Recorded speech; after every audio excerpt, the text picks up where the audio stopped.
okay lang po yung kasi po, di ba? June po nagsisimula yung pagdalaw po ng bagyo sa Pilipinas. Tingin ko June na lang.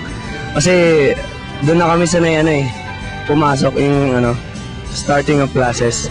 We're used to it na eh. I think it would be very conducive to the students because during the June-July opening, many students could not go to their classes because of the rain, because it's the start of the rainy season in the Philippines.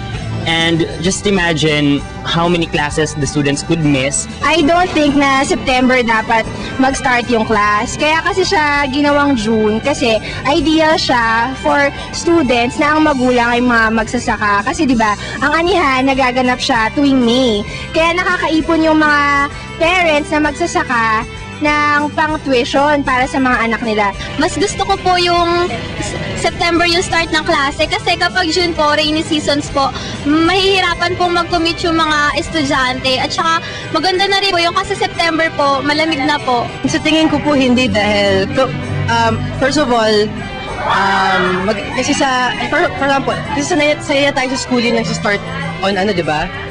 Sa June.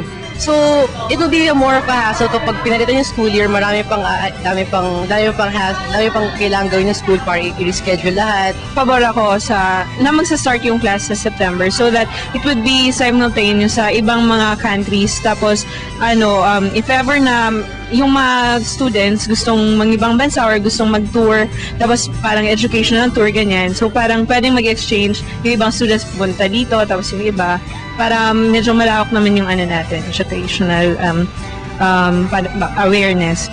Sa tingin ko, hindi. Parang pinapattern lang nila na naman sa States yung mga...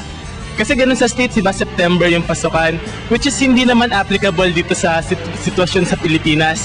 Makikita na yan sa iba't iba pang mga bagay na pinatin sa States. Para sa akin, okay lang kahit na June lang yung pasok or September kasi nasa pag-aaral naman yun ng bata kung gusto niya talaga matuto. Hey kayo! Ano sa inyo?